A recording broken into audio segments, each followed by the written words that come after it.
આજે ગાંધી જયંતિ નિમિત્તે દેશભરમાં ઉજવણી કરવામાં આવી હતી। અમદાવાદ ખાતે ઇન્કમટેક્સ સર્કલ પર ભાજપ યુવા મોરચા દ્વારા ગાંધીજીને પુષ્પ અર્પણ કરવામાં આવ્યા હતા। ભાજપ યુવા મોરચા દ્વારા કોંગ્રેસ મુક્ત ભારતના શપથ લેવામાં આવ્યા હતા।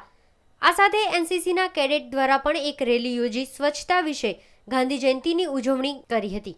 પોતાના વિધાનસભામાંથી અને પોતાના શહેરમાંથી કોંગ્રેસને ઉખેડી ફેંકવા માટે આખા દેશભરમાં યુવાનો આ રીતે સંકલ્પ લે એ પ્રકારનો એક સંકલ્પ આજે સૌએ લીધું છે કે આવનાર દિવસોમાં કોંગ્રેસ મુક્ત ભારત આપણે સૌ બનાવીશું। કોંગ્રેસ મુક્ત ભારત એટલે ભ્રષ્ટાચાર મુક્ત ભારત, કોંગ્રેસ મુક્ત ભારત એટલે બેરોજગાર મુક્ત ભારત, કોંગ્રેસ મુક્ત ભારત એટલે આતંકવાદ મુક્ત ભારત, કોંગ્રેસ મુક્ત ભારત એટલે નક્સલવાદ મુક્ત ભારત। આ પ્રકારનું ભારતની જે કલ્પના છે એ પ્રકારની કલ્પનાને આપણે સ્વીકાર કરી આપણે કલ્પના પ્રમાણેનું ભારત આપણે બનાવીશું એ પ્રકારનો સંકલ્પ આજના યુવાનોએ લીધું છે। ગાંધીનગરમાં પણ રાજ્યપાલ ડોક્ટર કમલા બેનીવાલે ગાંધીજીને ફૂલહાર કરીને પ્રાર્થના કરી હતી।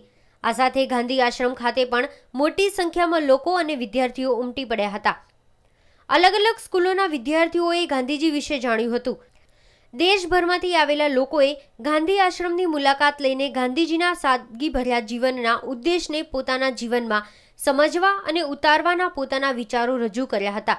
ગાંધીજીના પુતળા દ્વારા બાપુ બધાને આશીર્વાદ આપતા હોય તેવું આબેહૂબ લાગતું હતું। गांधी जी से सीखे कि कैसे अहिंसा के मार्ग से भी हम जीत हासिल कर सकते हैं, चाहे हम कितनी भी बार हार जाए फिर भी हमें वो काम करके ही रहना चाहिए। आगे आपकी जनरेशन में मैसेज किस प्रकार से आप आगे बढ़ाएंगे? मैं चाहती हूँ कि लोग वैसे ही जैसे गांधी जी अहिंसा को मानते थे, अहिंसा के मतलब ऑप्टिमिस्ट को फॉलो करते थे, वैसे ही सब करें और उनकी दी हुई सारी जो बातें हैं वो सब फॉलो करें और जीवन में आगे बढ़ें। સત્ય, અહિંસા, ચોરી ના કરવી તેવા ગાંધીજીના સિદ્ધાંતો પર યુવાનો આ વ્રતનું પાલન કરે અને પોતાના જીવનમાં ઉતારીને દેશમાં પ્રગતિ કરે તેવા વિચારો રજૂ કરાયા હતા। યુવાનોએ આજે આશ્રમ ખાતે ચરખો કાંતવાનું શીખ્યા હતા। ગાંધી જયંતિ નિમિત્તે ખાદી ગ્રામ ઉદ્યોગ દ્વારા પણ ગ્રાહકોને આકર્ષવા ખાદીની ખરીદી પર ડિસ્કાઉન્ટ પણ આપવામાં આવ્યું હતું। દેશભરમાં ગાંધી જયંતિના કાર્યક્રમો ઉજવાઈ રહ્યા છે ત્યારે ગાંધીજી હજુ પણ પોતાના આશીર્વાદ બાળકો ઉપર કરી રહ્યા છે।